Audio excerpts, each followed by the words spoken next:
वेळोवेळी पाणी येणं, 2 तासाचं पाणी 8 दिवस घालवतो. ते येणारा नगरसेवक नेमका कसा असावा असं तुम्हाला आमचं सगळं सुखसोयी करणारा असावा. चांगलं होतं. आता हे पाईपलाईन पुरुष हा हे सगळं उद्ध्वस्त करून टाकल्यात. लाईट पाणी रस्ते व्यवस्थित झाले. बस हे कार्ड कमी करायचं आलं, फक्त धनगरांचीच कमी केली, बाकी एकाच कुणाचंच कमी केली, एका समाजात कमी झालं नाही. आमच्या सगळ्या मुलांची नाव आहेत, खरं आमच्या सुनाची नाव आहेत, तरी आम्हाला तिघांचं धान्य दिलं. दिशाभूल चालला जनतेच्या.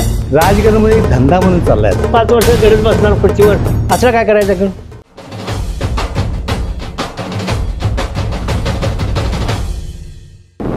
हुपरी हे कोल्हापूर जिल्ह्यातील एक महत्त्वाचे शहर असून चांदी कामासाठी ते संपूर्ण देशभर प्रसिद्ध आहे. चांदी व्यावसायिकांसाठी ते देशभर प्रसिद्ध आहे. आज आपण त्याच हुपरी शहरात आलो आहोत. स्थानिक स्वराज्य संस्थांच्या निवडणुकीच्या अनुषंगाने आज हुपरी शहरामध्ये नगरपालिकेच्या निवडणुका आहेत आणि त्या अनुषंगाने आज आपण स्थानिकांच्या समस्या जाणून घेणार आहोत. या इथलं असणाऱ्या व्यावसायिकांच्या समस्या जाणून घेणार आहोत. नेमके कोणते प्रश्न त्यांना भेडसावत आहेत आणि त्यामुळे विकास कामात अडथळा आलेला आहे किंवा हुपरीच्या विकासामध्ये अडथळा आलेला आहे हे जाणून घेणार आहोत. नेमकी सध्या परिस्थिती हुपरीतील काय आहे हे जाणून घेण्यासाठी आज आपण हुपरी शहराला भेट दिलेली आहे. इथे काही लोक आहेत, आपण त्यांच्याकडून जाणून घेणार आहोत की हुपरीची सध्या परिस्थिती काय आहे. चला, संस्थांच्या निवडणुका आहेत त्या अनुषंगाने आज आम्ही हुपरी शहरामध्ये काय स्थानिक लेवलच्या समस्या इथं तुम्हाला भेडसावतात काय सांगाल? सगळ्यात महत्त्वाची समस्या म्हणजे पाण्याची तशी सुविधा पूर्ण झालेली नाही आहे. गावातली बरेच वर्षाचा हा प्रश्न आहे की अवेळी पाणी येणं, पाण्याचं जसं रुटीन पाहिजे ते आपल्याला रुटीन मिळत नाही. त्यानंतर रोडचं असू दे, व्यवसायाच्या जो चंदेरी नगरी म्हणून प्रसिद्ध व्यवसाय आहे त्यालासुद्धा महत्त्व अजून म्हणजे ज्या पद्धतीनं पाहिजे तितकंसं अजून आपल्याला मिळालेलं नाही आहे. ह्या सगळ्या गोष्टींकडे सर्व म्हणजे हे जे नवीन येणारे सदस्य आहेत त्यांनी लक्ष देऊन काम केलं पाहिजे आणि जेवढं गावचा विकास होईल, डेव्हलपमेंट होईल, नवीन पिढीला त्याचा म्हणजे फायदाच होईल. पाणी ज्या पद्धतीनं आता तुम्ही म्हटलं की पाण्याचा प्रश्न काय नेमकं कोणतं असं आहे की जे राबवलं तर ही हा प्रसंग येणार नाही किंवा ही समस्या सुटू शकेल असं तुम्हाला वाटतं?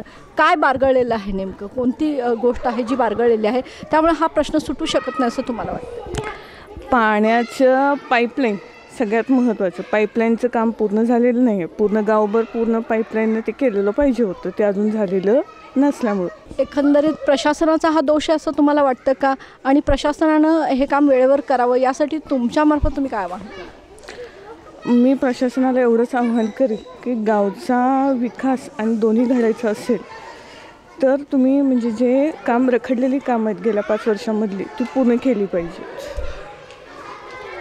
आणि रस्ते, ड्रेनेज, पाईपलाईन, गटारी यांच्याविषयी काय सांगाल? हे सगळं सुस्थितीत आहे का हे सुद्धा बारगळलेलं आहे? ते पण बारगळलेलंच आहे. म्हणजे जसं आता जेवढं गाव वाढलेलं आहे पूर्वी आमचं कमीत कमी म्हणजे 50,000च्या आत आपली लोकसंख्या होती.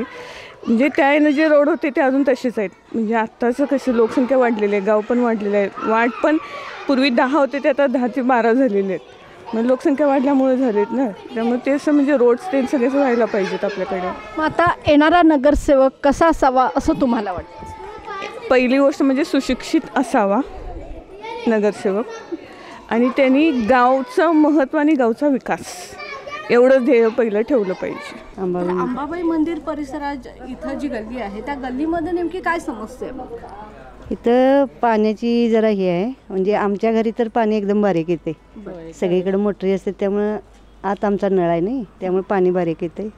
रस्ते पण करून आता बरीच वर्ष झाली, 15 वर्ष होऊन उलटून गेलीत. 7 दिवस ही पाण्याची जी समस्या आहे ती कसं तुम्ही पूर्ण करताय? आता तसंच की काटकसरीनंच की.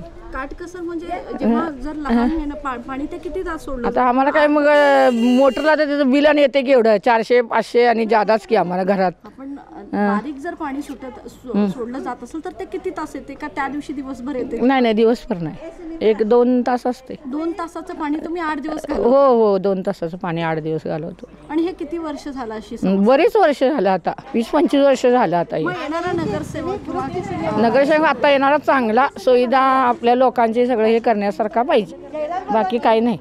येतंय जर बंद पडतंय काय ते का पाणी चालू जायचं वाटाकडे. फक्त आमच्या देवळाचं काम एवढं चांगलं व्हायला पाहिजे. आम्ही एवढं काय समस्या आहे देवळाची नेमकी काय? देवळा म्हणजे पाण्याच्या टाकीचं नेमकी समस्या ही पाण्याची हां पाण्याची एवढं पाण्याचा पण प्रॉब्लेम आहे. पाणी पण पहाटे वगैरे येते, 8-10 दिवसात एकदा येते पाणी. इथं काय गटरीचं प्रॉब्लेम आहेतच. पाण्याची समस्या आता त्या लेडीनी सांगितली ती समस्याच आहे.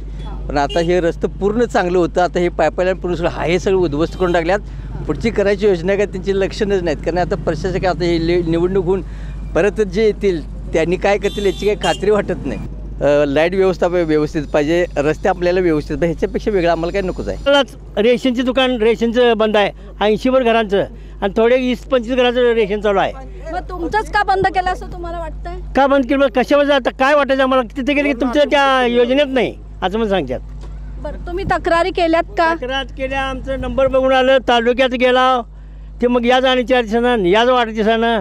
आणि आमच्या एवढी गरीब एक माणसं आहेत 10 गुंठ जमीन सुद्धा नाही अशी माणसं आहेत आमच्या गरीब एक. आता निवडणुका लागल्यात त्या नगरसेवक कसा पाहिजे तुम्हाला? नगरसेवक चांगला काम करणारा पाहिजे, गावचा विकास करणारा पाहिजे, रस्तं पाणी लाईट असा पाहिजे, काम करणाराच पाहिजे हो.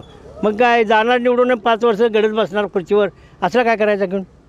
आता प्रशासन 5 वर्ष होते त्याने काय केलं नाही काम? आता प्रशासनाला विचार केलं की तिने असंच की तिने 5 वर्ष सांगितली ती हे प्रशासक सांगत होतं. प्रशासक काय गाव सगळं बघते, हे निदान उमेदवार अशाच वार्डचं बघतात, तिने काय सगळं गाव बघणार.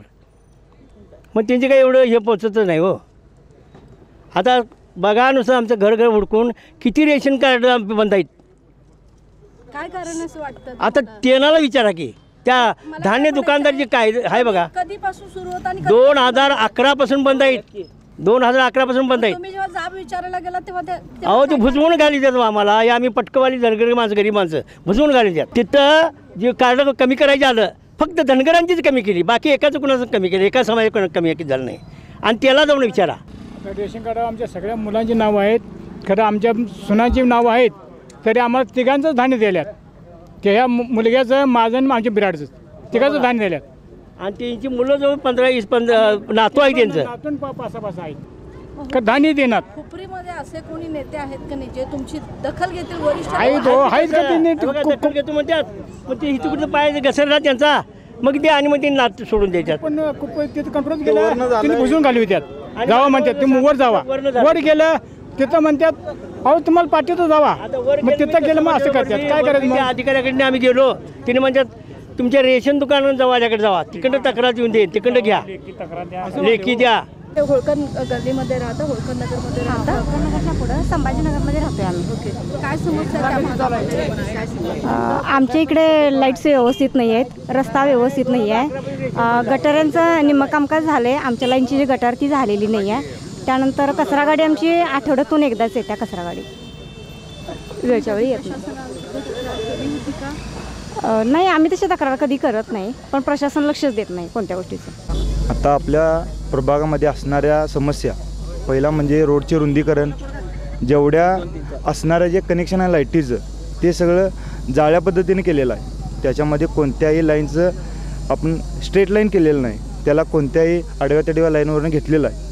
त्यासाठी असणाऱ्या गटरी त्या RCC नाहीत. RCC त्यामुळं पाण्याचा जास्त पावसाच्या पाण्याचा जास्त साठा होतो. घन कचरा त्यासाठी लागणारा जे म्हणजे मच्छर याचा प्रॉब्लेम जास्त आहे. पाण्याची वाहतूक होत नसल्यामुळं कचऱ्याचा प्रॉब्लेम मोठा आहे. त्यासाठी लागणारा छोटे मोठे जे पॉईंट आहेत ते नाही आहे तिकडं. आणि लाईटीचा काय प्रॉब्लेम चालूच आहे. एवढं 70 वर्ष झाली लोक इथे राहिल्यात, वयस्कर माणसं झाले, वयस्कर काय दवाखाना काय सोय आहे का बघा, वाटलं पाण्याचा काय प्रश्न आहे का बघा. आता परत रोड केला रोड केला उकळून टाकलं, कुणाला प्रशासन आहे का बघा. प्रशासन दुर्लक्ष, लोकांच्या जनतेचे काय लक्ष नाही. किती नगरपालिका 2017ला झाले मंजूर, आणि नगरात झालं आमचंच होतं, नगरात होतं गाठकाकी. आणि मी आश्वासन दिलं 2 वेळा फिरलो या उपरी गावभर. मी काय म्हणलं आवरचं पाणी बंद करतो. आता 2017 फक्त पाणी तेवढं बंद झाले आहेत. आणि नगरपालिका होऊन किती झालं 8 वर्ष झालं. उपरी गावाला या वाली कोण आहे काय, दवाखान्यात सोयी नाही, रस्ता नाही, पाणी नाही, गटर आहे काय, संडास पाणी. आता मोदी सरकारनं काढलं प्रत्येक घरात संडास आहे संडास, पाणी कुठं जाणार. लोकसंख्या किती आहे इथं 60. ड्रेनेजची व्यवस्था नाही आहे. गटर कुठं आहे बाई, गटर आहे का बघा, प्रत्येक दारा गटर स्वच्छता आहे का बघा, झाडे झुडपं डुकरं गाव भागात बघा. आणि नगरपालिका होऊन किती वर्ष झालं, लोकसंख्या 60,000 लोकसंख्या आहे. सुविधा प्रशासनाचे लक्ष नाही हो. आणि महत्त्वाचा मुद्दा म्हणजे कुठला, दवाखान्यात गेलं पेशंट कुठलं नाही, नगरपालिका गेलं कोण कर्मचारी आला, कर्मचारी कोण जातीने लक्षानं काम करत नाही. एवढं निवडून आता पण दिलं कुठल्याही उमेदवाराला, काय दुर्लक्ष आहे इकडं. हां, पाण्यात सोय नाही, लाईट नाही, फळा नाही, आणि महत्त्वाचं म्हणजे एन ए करावं, प्लॉट एन ए केला का प्रॉपर्टी कार्ड काय किती मी पण धडपडावलो आहे. कारण प्रॉपर्टी कार्ड केलं तर गोरगरिबांना नाही हे तर मिळेल, हक्काचं घर मिळेल. गाव भागात तेवढं फक्त इंग्रज कॉर्नरपासूनच मार्गापासूनच तिथं प्रॉपर्टी कार्ड आहे, एन ए आहे, इकडे एन एच नाही. मग ग्रामपंचायतला सदस्य निवडून गेला, उपसरपंच झाला, सरपंच झाला, नगरपालिका झाल्या, तालुका पंचायत आला, जिल्हा परिषद निवडून दिलं, आमदार झालं, खासदार झालं. एका गोष्टीनं कोण महत्त्वाचं प्रॉपर्टी कार्ड केलं, मला घरात 10 बाय 10 असलं, मला 10,000 असलं तर 50,000 मिळेल, 50,000 असले घर 1,00,000 मिळेल. अजून पण या 40 वर्षात कोणी काही येणे केला नाही. आणि आमचे ते धनगर समाज आहे, धनगर समाज म्हणजे 1-2 लोक नाहीत, जवळजवळ 10,000 लोक आहेत. 10,000 लोकांचा आम्हाला म्हणजे मुद्दा कोण पण निवडून दे. आमच्या धनगर समाजाला बाकी काय नसलं, येणे नगरपालिका येणे म्हणून नगरपालिका नावं लागा पाहिजे, येणे करून द्या पाहिजे, तिने प्रॉपर्टी कार्ड नावं लागा पाहिजेत. आणि मेंढपाळ असणे जे मेंढर करून जातात आमचे गोरगरीब आहेत, त्यांना असणे बाहेर कुठं गेलं महाराष्ट्रात कुटुंब देशात, त्यांना असणे पावसाळ्यात गेलं, पावसाळ्यात त्यांना आसरा पाहिजे. आता आमदार खासदार निवडून दिले आम्ही स्वतः, आमदार खासदार लक्षात त्याने आम्हाला सरकार मला प्रमाणपत्र द्यायला पाहिजे. म्हणजे आमची धनगर समाज मेंढर घेऊन गेले, त्यांना आसरा खोली जेवण कोण खाणार कोण, बायका पोरं. आमचं पोट आहे कसं बकऱ्यावर आहे. रिटायर झालेले आहेत, 500 रुपयेपासून राबलेत आणि 3.5 वर्षे नगरपालिकेत ही झालेत.